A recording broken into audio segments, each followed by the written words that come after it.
Sa nakaraang video, binisita natin ang Dumaguete City at ang kalapit bayan nito. Ngayon naman, pupuntahan natin ang kalapit na probinsya ng Siquijor. Tara! Ayan, so papunta na kami sa port, Dumaguete Port. Bago kami pumunta dito, nag-book na kami online sa All Ocean Jet ferry para sa pagpunta sa Dumaguete. Yung Ocean Jet lang kasi yung merong online booking. Pero yung pabalik namin, yung Ocean Jet kasi, yung pabalik dito sa Dumaguete, bukas. Bukas. Ano siya, parang yung schedule, maaga hanggang 11 a.m. Tapos late na yung, yung next. So wala siyang hapon. Yung flight namin, 8 p.m. So, meron namang ibang provider or shipping company na may hapon na biyahe, for example, Montenegro Line. So, mag-book na lang kami mamaya ng pabalik bukas na mas later than umaga.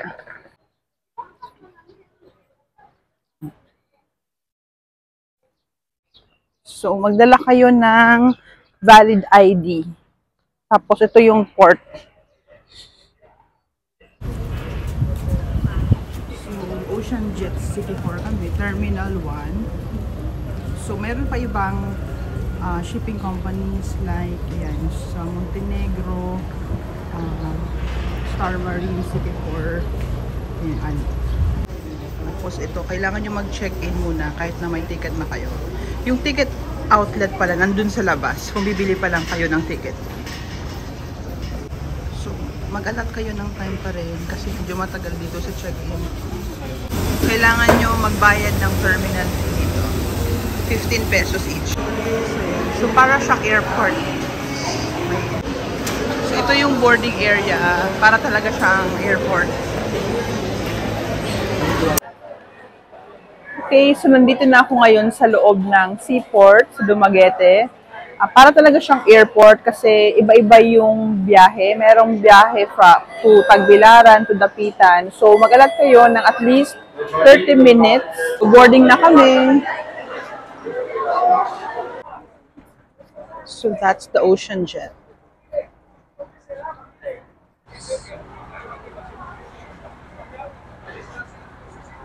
So, reserved seating naman to, 36.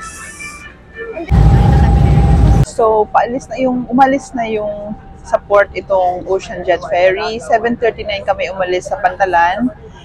And syempre meron pang pre-departure checks including yung paggamit ng life vest and other announcements. Para lang eroplano din. So, see you in Siquijor. Padaong na kami dito sa Siquijor. Around 40 minutes lang pala yung biyahe. Pero syempre magdadak pa siya. So, about 45 minutes. So, welcome to Siquijor. Kakadaong lang namin dito. Around 40 minutes lang yung biyahe pala. Plus, syempre, yung konting pagdock, so mga 45 minutes.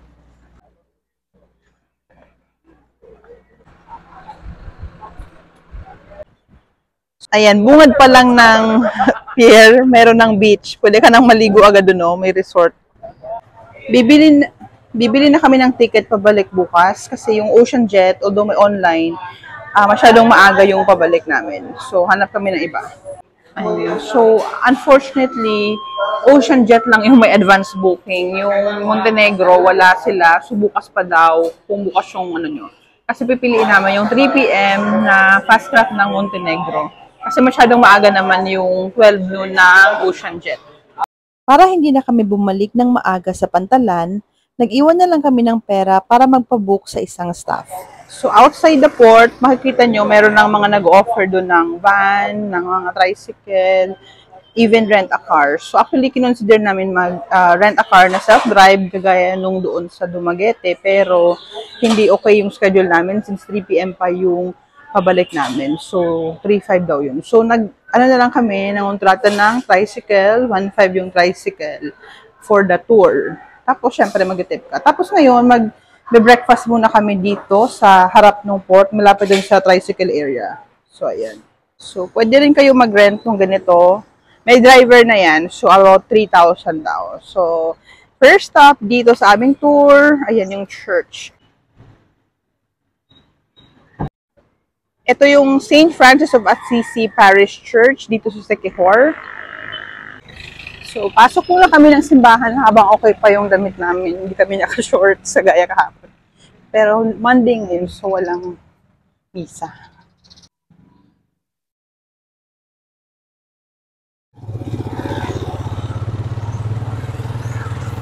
So, papunta na kami ng San Juan. Pero daan muna daw kami sa I Love Siquijor. So, ito, mayroon din silang boulevard. So, yun. So, i-drop off muna namin yung gamit namin sa hotel dito sa San Juan bago kami mag-start ng tour. So, dito kami mag-stay sa Swakihan Guest House sa San Juan. Iwan muna namin yung gamit namin, tapos balik na kami sa tricycle. Hi! So, nagbihis lang muna kami dito sa Swakihan kung saan kami mag-stay. Wala pa available room kasi nga 9 a.m. pa lang naman. So, iwan na lang muna namin gamit namin and then we'll continue with our tour. Later na lang yung tour ng guest house na to. Maganda siya. So, first stop ng aming tour ay dito ako sa likod ko yung San Juan Municipal Hall. Yan yung munisipyo nila. Pero merong maganda dito. Sa harap mismo ng Municipal Hall, ito yung makikita nyo. Ayan, ang ganda. Public pool yan. Yan ay Kapilay. I think spring pool. Yan, di ba ang ganda? Imbes na park na normal kung saan naglalaro yung mga bata, ito, sa harap mismo ng munisipyo, merong ganyan na public pool. Yan, ang ganda, di ba? Kasi meron silang clear river naman na spring. So, ginawa na lang nila na swimming pool para sa lahat. Para di nilalayo, ayan lang, sa tapat lang siya talaga ng munisipyo.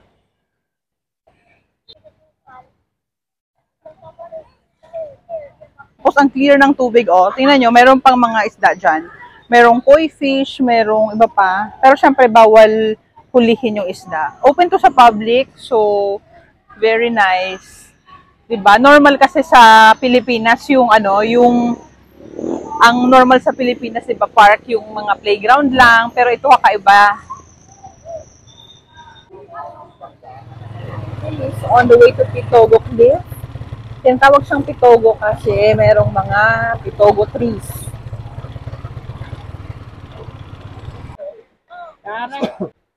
So, 30 pesos ang entrance fee dito sa Pitogo Cliff.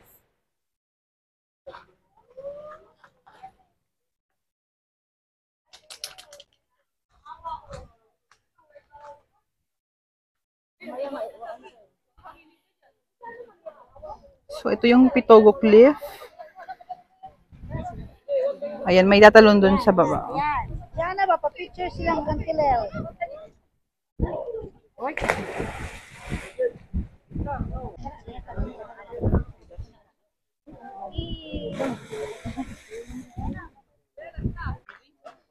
So, ito yung Pitogo Cliff. Ayan, dyan yung photoshoot na buwis buhay. And then, dito nag-dive sila. Ayan, ganda.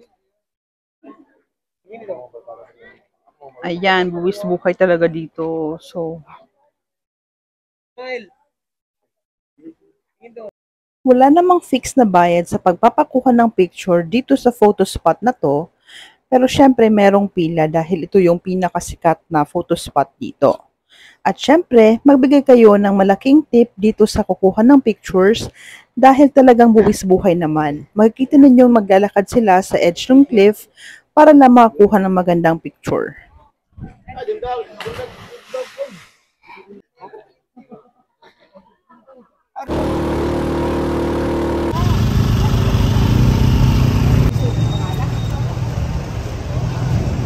So, next stop, Old Enchanted Balete 3. Ang entrance fee dito ay 20 pesos. Merong restaurant dito sa Old Balete 3, may bistro. Pero syempre, yung balete yung highlight and the fish pa.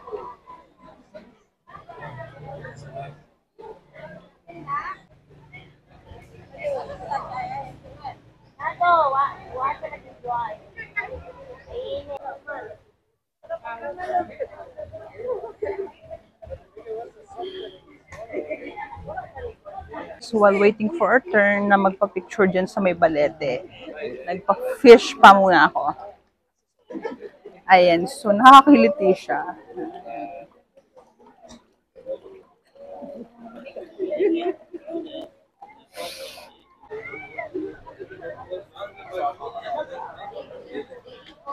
Okay, so pictorial muna tayo. So that's it. That's Balete 3. Kung pwede kayong kumain dito, pero ang yun nga, kung hindi kayo kakain, mag-fish pa lang kayo, tapos magpa-picture dun sa Balete 3, so you can allot about 30 minutes here, unless mahaba yung pila sa picture taking. Ayan, so dito, next stop namin from Old Balete 3, dito naman kami, very scenic ang view, oh. At dito na kami sa Hapitanan. Ito yung magpa-picture ka na nasa broomstick, parang lumilipad. So dito, free naman siya. Mag-donate ka lang pag nagpa-picture ka, yung may-ari yung magkukuha ng picture. So ganyan yung mga sample photos. Pwede rin kayong kumain dito. Ayan, kaso mahaba yung pila. Ayan, pwede rin kayong bumili dito ng mga pasalubong. Yan yung parang pang voodoo dolls. Kasi nga, di ba, may ano.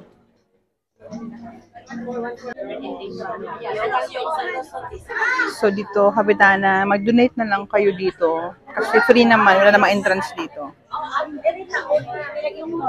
Siyempre, may pila. 3 jump. Hold ng tuhod. 1, 2, 3. Ay, mama. Tupi mo yung tuhod pagtalo. No. Tayo pagtalo. 1, 2, 3 jump. Yan, so bukod dun sa pagtalon-talon, pwede rin kayong kumain dito. Very relaxing. Meron silang mga kubo-kubo para maganda yung pagkainan nyo.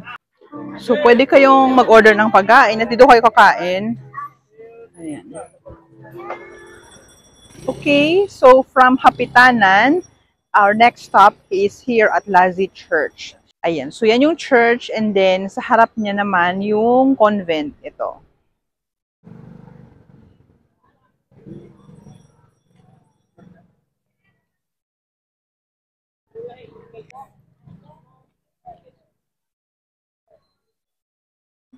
So this is 1884 pa.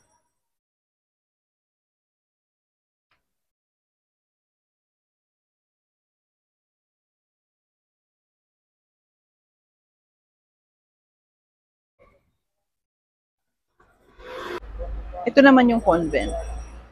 Harap lang ng church. Ang ganda ng canopy of trees dito sa may simbahan at convent. Parang ang ganda ng puno. Ito naman yung convent. May entrance fee na 20 pesos para sa museum.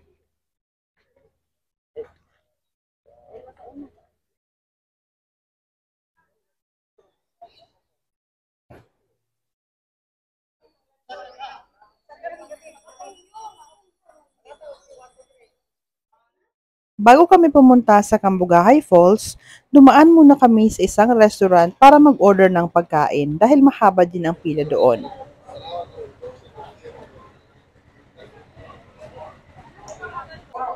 So, 50 pesos ang entrance fee dito sa Cambugahay Falls. Wala nang bilihan ng pagkain doon sa may falls mismo, so kung nagugutom kayo, dito na kayo bumili ng snack sa taas So, pa pababa lang. dyan yung Cambugahay Falls. Nasa 135 steps.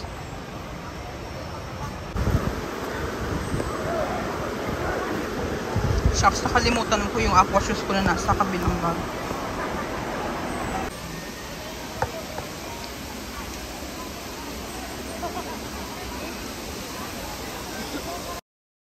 Ang Cambugahay Falls ay isa sa pinakasikat na atraksyon dito sa Siquijor. At malamang, ito ang nanghalina sa inyo para pumunta sa Siquijor. Ayan, kung solo kayo, pwede rin kayong mag-hire ng tour guide para makuha ng pictures nyo.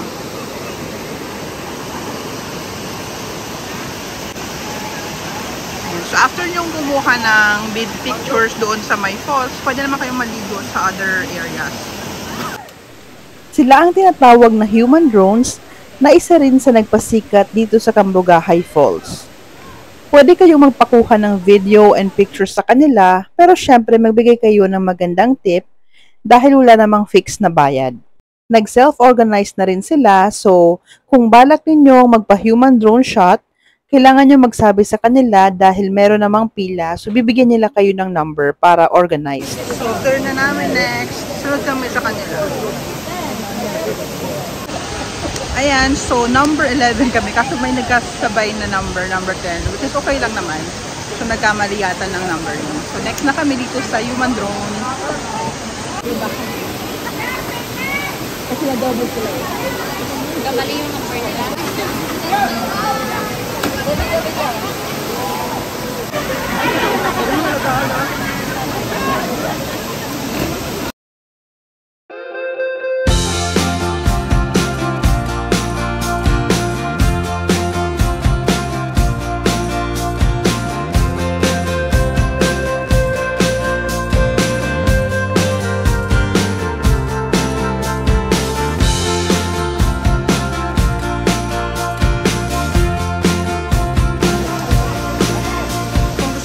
Swimming, akit lang kayo ng konti. Meron dito banda.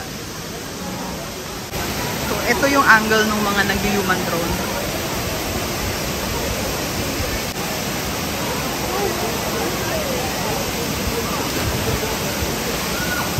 Ayan. So, if you walk further, dito yung mga liguan talaga. Kasi doon yun yung human drone eh. So, hindi ka pwedeng maligo doon kasi baka mabagsakan ka ng mga nag-drone. So, dito, ilang layers siya. Okay, so we're done here sa Cambugahay Falls. Mag-alas 3 na, pero actually 2 p.m. yung pinareserve namin na lunch. In terms of swimming, parang hindi, dapat may aqua shoes kayo kasi mabato eh. Yung pinag-swimming nga namin dun sa taas nung unang layer na may human drone, masyado siyang mabato, so you need aqua shoes. So, tsaka masyado siyang mababaw din. Siguro kung umakyat pa kayo, mas okay maligo dun. So, dito kami mag-late lunch sa Y Road Restaurant. Kanina dumaan na kami dito para mag-order kasi maraming tao at matagal. Dapat 2 p.m. yung reservation namin, pero 3 p.m. na. Ayan, so yun namin na-order yung food namin, pero okay naman. Papunta na kami sa last spot.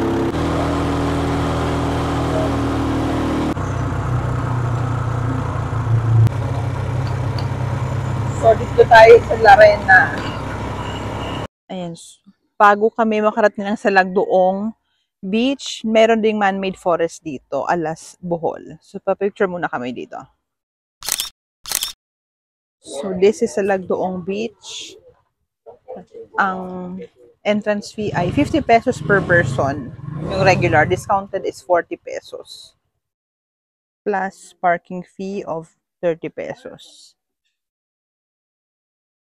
This is Salagdoong Beach and Resort. It's a private resort at ito, maganda yung beach talaga dito. Hanggang 5 p.m. lang pwede maligo. Ito yung area na pwede ka rin mag-cliff diving. Yan, aakyat ka dyan, tapos meron dyan area na nag-cliff diving yung mga may gusto. Resort ito, so pwede kayong mag-stay dito. Meron ding cottages. So, actually, mas maganda kung mga at least half a day kayo dito. Pero kasi kami, since part lang ng day tour package, ayan, so nagmamadali na naman kami. So, merong pebbles. Pero dun sa part na yon baka hindi na ganun kabato.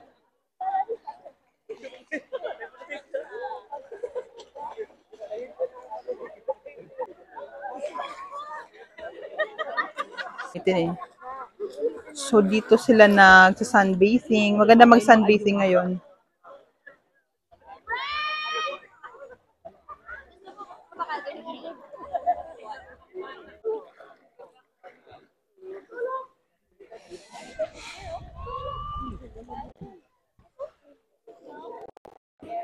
Actually, may mga pebbles din dito. Sumasakit din sa paa.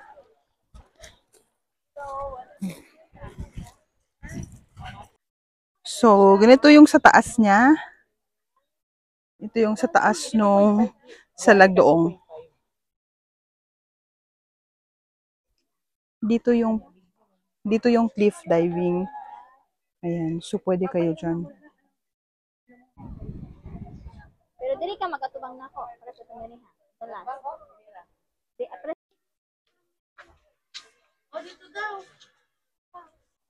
Ayan, so dyan, instead of cliff diving, pwede kayo mag-pictorial na lang kung wala kayong fear of heights. Ako kasi, may poor balance ako. So ito yung view ng beach kapag galing ka dito sa taas, sa may cliff. Ayan. So, di na kami magtatagal dito sa Salagdoong kasi gusto namin makita yung sunset doon sa Paliton Beach. Nasa 1 hour din kasi yung biyahe from Salagdoong to Paliton since magkaibang dulo siya nung island.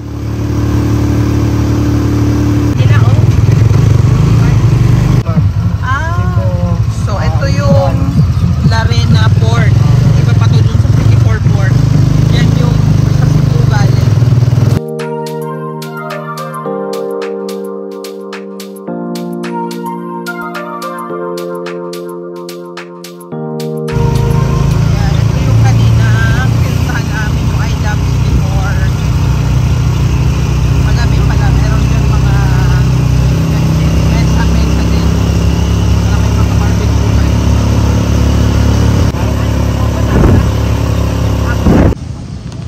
So 6:03 PM na at tapos na yung sunset. So nag-decide kami na instead of bumaba sa Paliton Beach, dumiretso na lang kami dito sa hotel namin para makapagpahinga. Anyway, may bukas pa naman. So although bukas na yung flight namin pabalik ng Manila, pero meron pa naman kaming morning so we can go to Paliton Beach. I think good decision na dumiretso na kami sa hotel para makita namin yung sunset vibes naman dito sa Swakihan Guest House. So, mainabutan pa naman kaming konting sunset. Although nag-set na yung sun pero maliliwanag pa naman pala.